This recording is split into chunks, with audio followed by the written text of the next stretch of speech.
Hello বন্ধুরা, good morning. আমি নিয়ে চলে এসেছি আবারও একটা নতুন ভিডিও নিয়ে। বন্ধুরা, সবার কাছে সরি চেয়ে নিলাম।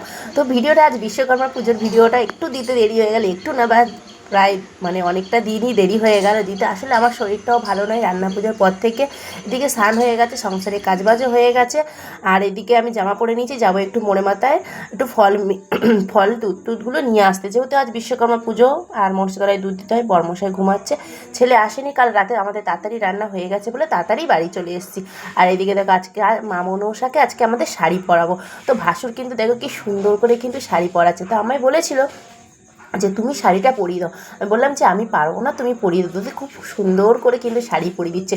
আর আমি যখন বিয়ে হয়ে আসি, মা মনসা গাছটা কিন্তু কত ছোট ছিল। তো আমি বিয়ে করে এসেছি, আজ আমার কিন্তু 15 বছর হতে যাচ্ছে যে আমার বিয়ে হয়েছে।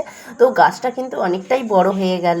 দেখো দেখতে দেখতে তো মা মনসাকে যে শাড়িটা পরিয়ে এত সুন্দর লাগছিল বলে বোঝাতে পারবো না তোমাদেরকে। দেখো, আর উনিও কিন্তু খুব সুন্দর করে পরাচ্ছিল মা মনসাকে শাড়িটা। দেখো কি সুন্দর করে কুচি করে দিচ্ছে। ফল দেবো বলে ফল কেটে নিয়ে সামনে এসে দাঁড়িয়ে আছে। তো বললাম শাড়িটা তুমি পরিয়ে দাও, তারপরে আমি পুজোটা দেবো। তো দেখো, আর মা মনসাকে কেমন লাগছে অবশ্যই কিন্তু তোমরা কমেন্ট করে জানিও। আর প্লিজ বন্ধুরা, তোমরা কেউ কিছু মনে করো না, ভিডিওটা একটু আমার দিতে দেরি হয়ে গেলে, শরীরটা খুব একটা ভালো ছিল না সেই কারণে। আর এইদিকে দেখো ঠাকুর ঘরেও কিন্তু ঠাকুর ঘরে পুজো দিয়ে দিয়েছি গাছের ফুল তুলে। আর এইদিকে দেখো গাছের ফুল দিয়ে কত সুন্দর করে পুজো দিয়েছি। আর মা মনসাকে যেহেতু ফল দিয়েছি, তা ঘরে ঠাকুরকে একটু ফল দিয়ে পুজো দিয়ে দিলাম। যেহেতু বিশ্বকর্মা পুজো, তো আমাদের স্কুটিটাও ধুয়ে একটু পুজো দিয়ে দিলাম। আর আমার সাইকেলটা তো বাপের বাড়িতেই আছে, রাত্রিবেলা বর্মশার সঙ্গে হেঁটে হেঁটে বাড়ি চলে এসেছি। আর এদিকে তুলসীতলাও পুজো দেওয়া কমপ্লিট হয়ে গেল দেখো। আর মনসতলায় দুধ কলা দিয়ে পুজো দিয়ে দিলাম। আর এদিকে মালা টালা পরিয়েছি, কি সুন্দর লাগছে।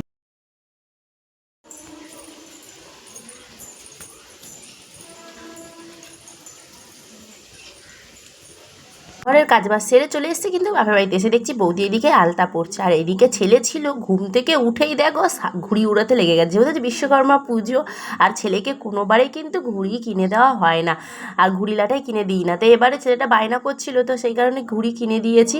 আর এইদিকে কিন্তু মা পুজোর জন্য জোগাড় করছে, আর আমাদের রিউসোনা দেখো বদমাইশি করছে। আর মা এদিকে পুজো দিয়ে দিল। মায়েরও শরীরটা খুব একটা ভালো নেই। আর এদিকে দেখো বন্ধুরা, তো আমাদের সকালে পুজো দেওয়া হয়ে গেছে, তারপরে কিন্তু লোকজন আসলে খাওয়া দাওয়া শুরু হবে। আর রান্নাগুলো যেহেতু আমাদের অনেক তাড়াতাড়ি বসানো হয়েছিল, তো অনেক তাড়াতাড়ি রাত্রিবেলা হয়ে গেছিলো, তো সেই কারণে বরমশাই আসতে রাত্রে বাড়ি চলে এসেছিলাম। আর হ্যাঁ বলো,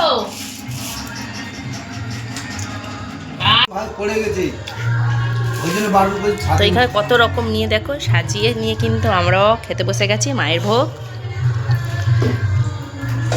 আমাদের রিউ কিন্তু ওপাশে। চলো খেতে থাকি মায়ের।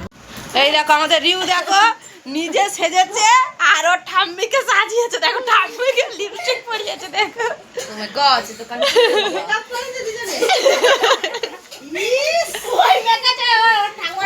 ছেলেকে যখন ঘুড়ি লাটাই কিনে দিলাম, তখনই বলে দিয়েছিলাম যে ঘুড়ি যদি কেটে আসে, তুই কিন্তু জোরে দৌড়ে গিয়ে ঘুড়ি ধরতে যাবি না, যা থাকবে সেটা দিয়ে ওড়াবি, ঘুড়ি ধরতে যাবি না।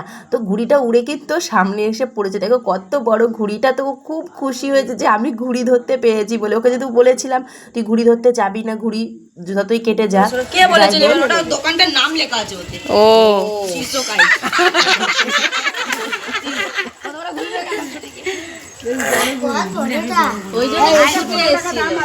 10 টাকা, 10 টাকা না 30 টাকা, 100 টাকা।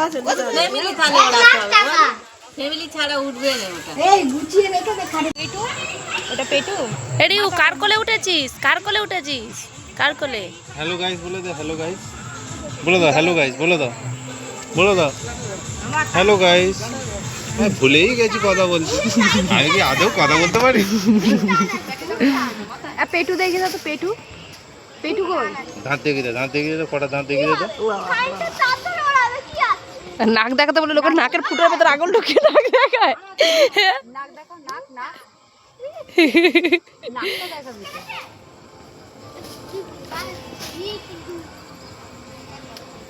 এইটা কি গাছ লাগাবি? এটা লাল শাক না, এটা লাল শাক, কি জানি কি গাছ, পালং শাক। এইটাও মাঝখানেরটাও? কোনটা? এটা বেগুন গাছ। বেগুন গাছের দানা ফেলেছে, দানা ফেলে এবার চার হবে, সেটা অন্য জায়গায় তুলে লাগাবে। ওইটা তো কলমি শাক। কলমি শাক তুলে একবার খাওয়া হয়ে গেছে। এদিকে মূলো শাক না লাগাতে লাগাতে তুলে খেয়ে নিয়েছে। শাকের জন্য লাগিয়েছে না? আর এদিকে রাত হয়ে গেছে, দেখো বন্ধুরা অনেকটাই রাত হয়ে গেছে। তারপরে কিন্তু আমরা খাবো, আর দিদিরা এসছে, দিদিদের খাওয়া হয়ে গেছে। মা এদিকে কিন্তু খাবার গুছিয়ে দিচ্ছে, দিদি জয়বাবুর জন্য নিয়ে যাবে। আর কিছু দু একটা লোকের আসার কথা ছিল, আসেনি। তো আমাদের খাবার দাবার কিছুটা একটু বেঁচেছে। তো আজকের ভিডিওটা এই পর্যন্ত। আর এই প্রথমবার কিন্তু আমি আমার দাদাকেও ঘুড়ি ওড়াতে দেখলাম, আর বড়মশাওকে ঘুড়ি ওড়াতে দেখলাম। তো ভিডিওটা এই পর্যন্ত। ভালো লাগলে একটা লাইক করে দিও। টাটা।